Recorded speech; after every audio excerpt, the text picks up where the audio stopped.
At the Mandir of Madness by Phil Wingfield. I have a theory that postulates the following. If I were to walk along any street chosen at random in any Indian town or city, I will, quite quickly, find something interesting or fascinating enough in some way or other to warrant a photograph, or 100.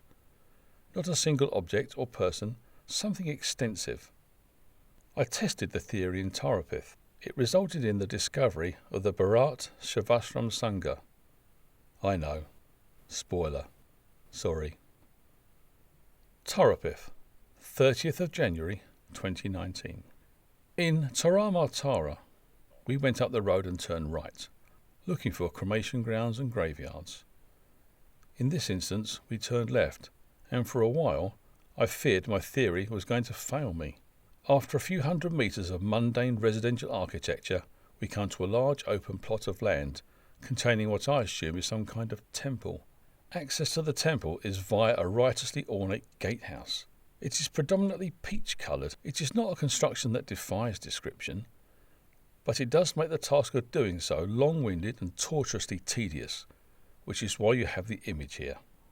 Above the gates are the words Bharat Shavashram Sangha, which I assume is the name of the temple. Once through the gate, we find ourselves on a wide blocked paved path that runs between metal railings painted peach and purple. To light the way at night, they have dozens of small lamps on spiral candy-striped poles. This lurid lane brings us to the Bharat Shavashram Sangha temple, if a temple it is. The Bharat Shavashram Sangha is something else entirely, and the gaudy gatehouse is tame by comparison.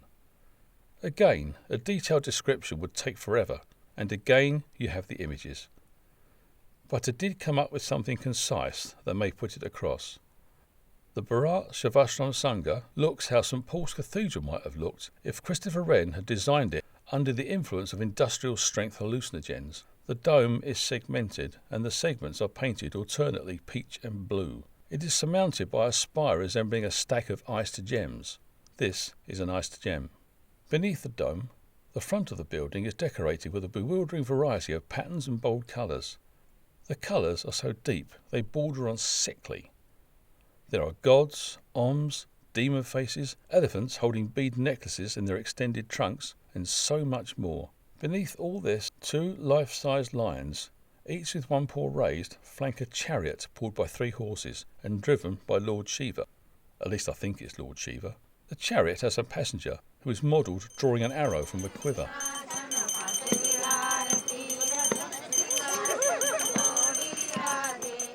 Access to the temple is via a flight of steps to the side and rear of the chariot ensemble. The interior is open plan. Peach-coloured columns rise from a polished stone floor to support the roof. In the corners on either side of the entrance, stairs descend in a wide arc to a basement level. Next to the stairwells and facing each other across the building are 2 shrines. Well, I assume they're shrines. It's hard to tell here. The one on the left-hand side consists of a 3-tiered dais with columns supporting a top section. The whole thing has been constructed from transparent plastic bottles and goblets. Seated inside is the effigy of a robed man with long hair sitting cross-legged. Is he a guru, a saint, a sinner? Probably not the last one. But there's no clues. The one on the right is similar, but with 6 columns of mixed transparent red, purple and orange bottles, and contains Shiva, flanked by 2 trishul, tridents, a small marble Nandi, the bull, Shiva's consort, and a small figure standing over a prone form with 1 foot on their chest. The figure has 4 arms. One holds a blood-soaked blade, another holds a freshly severed head, and a third hand holds a bowl under the head to catch the blood gushing out of the neck. However, any dark and sinister meaning this is supposed to convey has been utterly detracted by the small bracelet of pink and pearl plastic beads hung around their neck. It's the kind of cheap tat you might find in a 5-year-old girl's party bag. At the very end of the building, a narrow room beyond a locked gate appears to be another shrine dedicated to the man with the long curly hair. There is some information on a plaque, but it's not in English. So we are still clueless. Other than the shrines, the ground floor is empty. Backtracking to check out the basement, I glance at the guru, or whoever he is, in his plastic bottle shrine. I thought he seemed somehow familiar, and now it clicks. He bears a striking resemblance to J.S. Bach. Of course it can't be. But given the level of weirdness here, would it be so surprising? The only place like this I've seen before is the Cao Dai Temple outside Saigon, and the Cao Dai worship, amongst others, Mark Twain. So, is the temple dedicated to Johann Sebastian Bach so unlikely? If India has taught me anything, it's don't dismiss something just because it appears insane. The stairs down to the basement sweep around in a wide arc. Even that seems odd, unnecessarily grand in a way. But if I thought what we'd seen of this place so far was weird, it is nothing compared to the basement. Whoever was responsible for the basement scoffed the remainder of Christopher Wren's acid, followed by anything else they could get their hands on.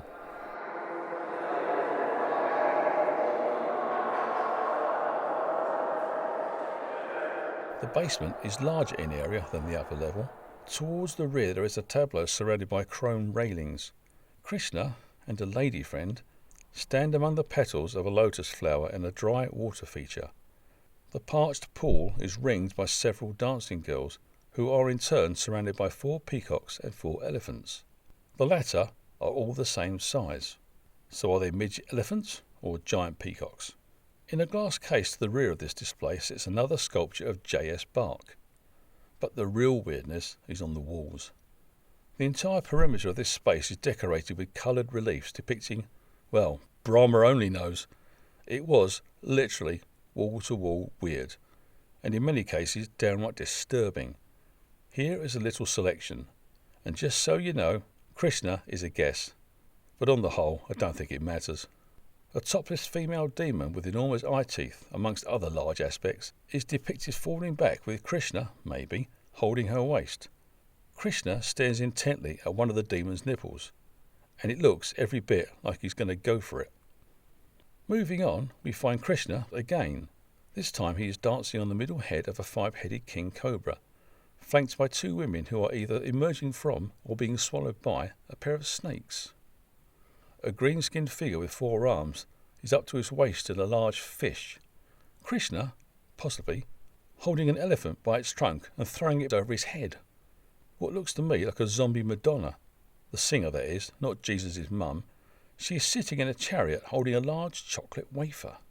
Another 4-armed figure. This one has a lion's head. He's seated with a man lying across his lap, a man he has just disemboweled, and looks to be celebrating it. Krishna, fairly sure, walking into the mouth of a pelican. People apparently escaping from a crocodile's jaws. What I assume to be a goddess sitting on the edge of an ornate floating 4-poster bed. Next to the bed is a guy down on one knee in the water. The goddess is about to clout him on the head with a mace, and she is holding his tongue with her left hand.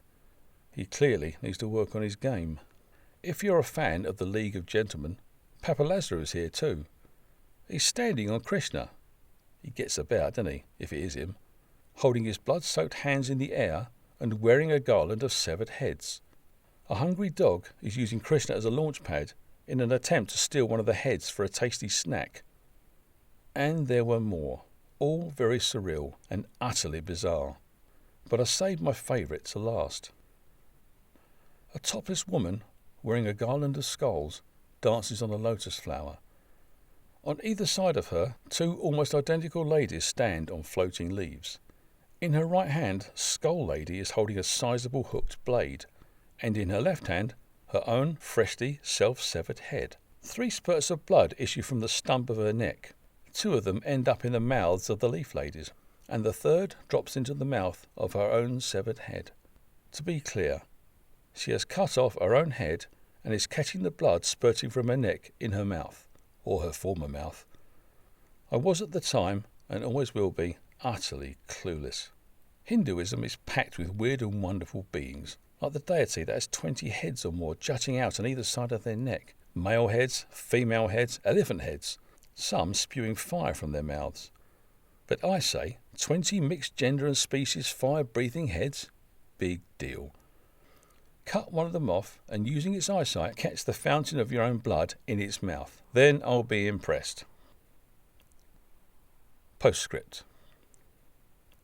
J.S. Bach is actually a man titled Swami Pranavananda, founder of the Bharat Sevashram Sangha, a charitable organisation, in 1917. They have done and still do a lot of good work, helping out in disasters, assisting the poor and destitute, and providing health care. The building we visited was an ashram, which makes as much sense as everything else, i.e. none. Ashrams are places of practice or learning and are usually occupied by members of the founding sect or organisation. But the place was deserted. Where were Bach's disciples? And what, in the name of H.R. Geiger, was going on in that bloody basement? At the Mandir of Madness was written and read by Phil Wingfield.